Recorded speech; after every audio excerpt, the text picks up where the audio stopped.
나이가 들어도 성생활에 대해 공부해야 한다고 얘기하면 나이에 무순하고 그냥 넘어가는 분들이 대부분이에요.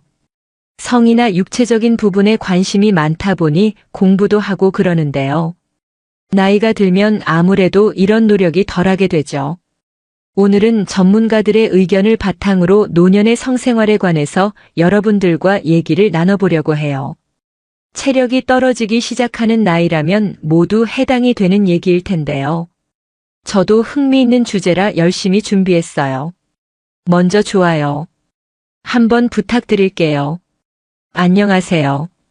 알아두면 삶이 힘이 되는 채널 삶의 철학입니다. 나이가 들면 아무래도 신체적 노화로 성 기능이 떨어져요. 심리적으로 위축되고 하다 보니 정상적인 성생활이 힘든 경우도 많은데요. 그렇다 보니 이런 부분을 채우기 위해 무분별하게 약물이나 성기구 등을 찾기도 하고요. 젊어서는 백엘릴 전력질주 할 수 있었고 밤새 클럽에서 놀아도 다음날 정상적인 출근이 가능했지만 나이가 들면 이게 안 되잖아요. 성생활도 마찬가지예요. 젊어서처럼 자주 많이 하기도 힘들고 오래 유지하기도 힘들다는 사실을 받아들이고 내 안에서 현명한 관계를 찾아야 해요. 나이가 들어도 성욕이 있다는 것을 인정하고 부부가 노력해서의 부분은 채워주되 너무 과도한 성지식 성욕구 정보에 좌지우지하지 말아야 한다는 거예요. 젊어서는 거칠고 자극적인 음식도 부담 없이 먹을 수 있었어요. 하지만 나이가 들면 이런 음식을 위해서 받아들이지 못하니 부드럽고 연한 음식을 찾게 되잖아요. 성생활도 마찬가지예요. 젊어서처럼 삽입 위주의 성관계, 자극적인 성관계만을 고집할 것이 아니라 신체의 접촉, 대화 등 성관계를 둘러싼 애정과 친밀감의 표현도 중요한데요. 육체적인 결합 외에도 서로에 대한 관심, 친밀한 대화, 애무, 포옹, 키스, 느낌, 공유 등 정서적인 부분 성관계인 거예요. 점잖게 표현했지만 부부끼리 좀 저속한 대화도 나누고 서로를 자극하는 음란한 행동도 해보고 하라는 거죠. 부부끼리니 가능한 거 아니겠어요? 나이 들어서도 남편이 너무 들이대서 힘들다고 하는 경우도 있어요. 요즘 다들 건강에 신경 쓰잖아요. 노년에도 육체적으로 건강한 남편들이 늘어나다 보니 삽입 중심적이고 남성 중심적인 성관계만을 요구하는 경우도 많은데요. 야릇한 동형 흉내를 내거나 신체에 무리가 갈 수 있는 보조기구 사용을 강요하는 경우도 있어요. 이런 남편의 요구를 받아들이고 과도한 성적 욕구를 해결해줘야 하는지 고민하는 아내들도 많다고 해요. 이렇게 성적인 부분에서 성향이 안 맞는 아내는 남편의 요구에 모멸감이나 수치심을 느낄 수 있는 부분이거든요. 나이 들어서 부부간의 성 문제는 누구누구는 일주일에 몇 번도 넘게 한다. 그러와 같은 어디서 주어들은 신뢰할 수 없는 비교보다 우리 부부에게 맞는 방식에 집중하는 것이 중요하다고 해요. 이건 너무 심하고 음란한 거 아니야. 하는 거라도 서로가 괜찮다면 그건 괜찮은 거예요. 하지만 그리 심하지 않은 행동이라도 한쪽에서 거부하면 그건 안 되는 거예요.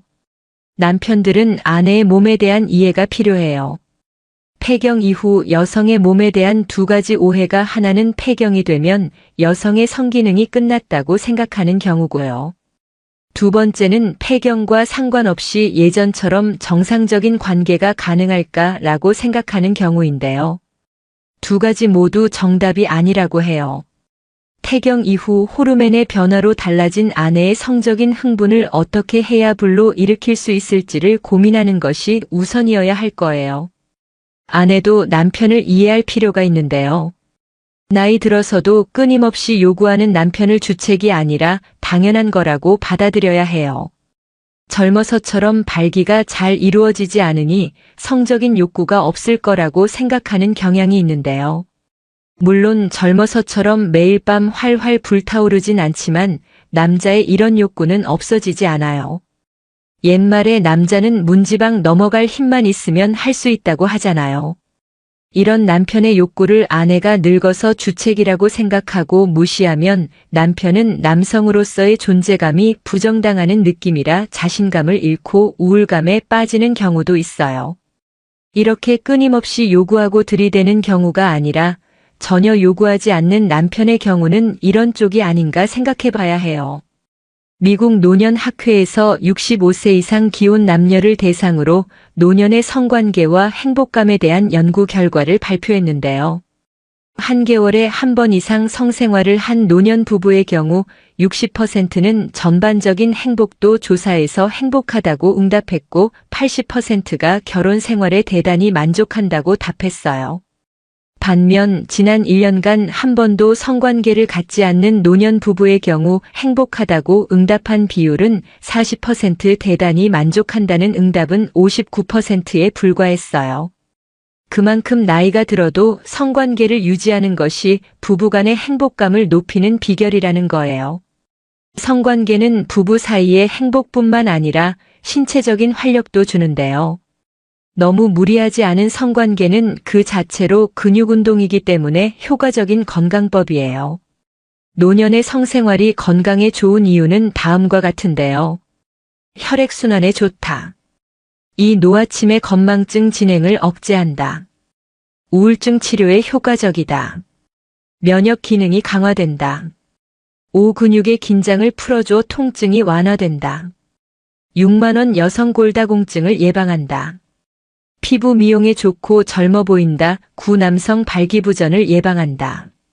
10 남성 전립선 질환을 예방한다. 이렇게 좋은 걸 나이 들었다는 이유만으로 포기할 순 없겠죠. 그리고 노년의 성행위는 흔히 복상사라고 하는 심장마비를 일으킬 위험이 있다고 믿는 사람들이 있는데요. 하지만 부부간의 정상적인 성관계의 경우 심장병 환자거나 발기부전 치료제를 이용한 경우라 하더라도 문제가 없다고 하니 안심하셔도 될 듯해요. 연구에 의하면 성생활로 인한 복상사 등의 위험이 가장 높은 사람은 심장병 환자가 아니라 익숙하지 않은 환경에서 자신보다 더 젊은 여성과 혼외 정사를 갖는 남성들이라는 거예요. 한마디로 주체할 수 없는 흥분 때문에 가는 건데 부부 사이에 웬만해서 이런 흥분은 일어날 일이 없잖아요. 62세 남성 김 씨는 성생활에는 관심이 있었지만 발기부전으로 성생활을 못하는 시간이 길어져서 끙끙 앓다가 용기를 내서 아내에게 자신의 상태를 얘기했는데요. 활달하고 적적인 아내가 남편 대신 비뇨기과를 예약하고 같이 상담을 받았어요. 다행히 김 씨의 상태는 음경의 혈액순환이 원활하지 못해서 생긴 발기부전으로 간단한 의약품 복용만으로 해결이 가능했는데요.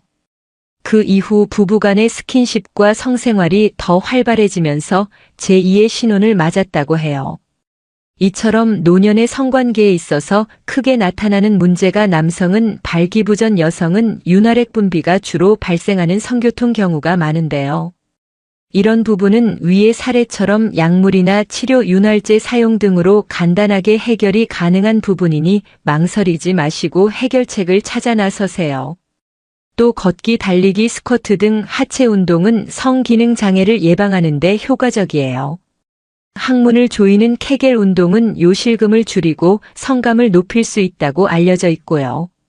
골반 근육을 조이는 케겔 운동은 항문에 빨대를 꽂은 것처럼 상상하고 항문이 빨대를 통해 물을 지그시 빨아당긴다는 느낌으로 항문을 천천히 조였다, 풀었다를 반복하면 돼요. 노년에는 부부간의 성욕 차이가 분명히 있기 때문에 성생활 횟수나 방식에 관해서 대화를 통해서 조율할 필요가 있어요. 삽입선교만을 성생활이라는 생각에서 벗어나야 하고요. 성은 부부만의 은밀한 대화이기 때문에 솔직히 소통하고 서로가 받아들일 수 있는 범위 안에서 다양한 방식으로 만족을 찾을 수도 있는 거예요. 지금까지 노년의 성생활에 관해서 말씀드렸는데요. 미국의 배우 존 베리모어는 성생활에 관해서 아주 적은 양의 시간만을 차지하는데 엄청나게 많은 양의 곤란함을 야기하는 것이라고 재치 있게 표현했어요. 그만큼 절제와 노력이 필요한 부분이라는 거겠죠. 영상 끝까지 봐주셔서 감사드려요. 오늘 정보가 도움되셨다면 구독, 좋아요, 알림 설정해 주시고요. 더 유익한 영상으로 다시 찾아뵐게요. 감사합니다. 남자가 나한테 관심 있는지 확인하는 방법. 마음에 드는 남자가 생겨 서로 알아가는 중인데 이 남자가 정말로 나한테 관심이 있는지 아닌지를 확인하는 방법은 없을까? 남자가 아래 나온 시그널들 중 2개 이상의 반응을 보인다면 마이너스 과학적으로 입증된 것은 아니지만 마이너스 그는 나에게 관심이 있을 가능성이 높다. 지금부터 남자가 보내는 잠재적 신호들을 파헤쳐보자. 1. 바디 랭귀지 분석하기. 1. 눈을 바라보기. 내가 남자를 쳐다봤을 때 그도 나를 보고 눈을 맞춘다면 이건 관심의 신호일 수 있다. 눈을 바라보는 것은 유혹의 기술 중 하나이기도 하다. 특히 대화를 나누는 중에 서로 눈을 지그시 바라보는 일은 둘 사이를 급속도로 가까워지게 하기도 한다.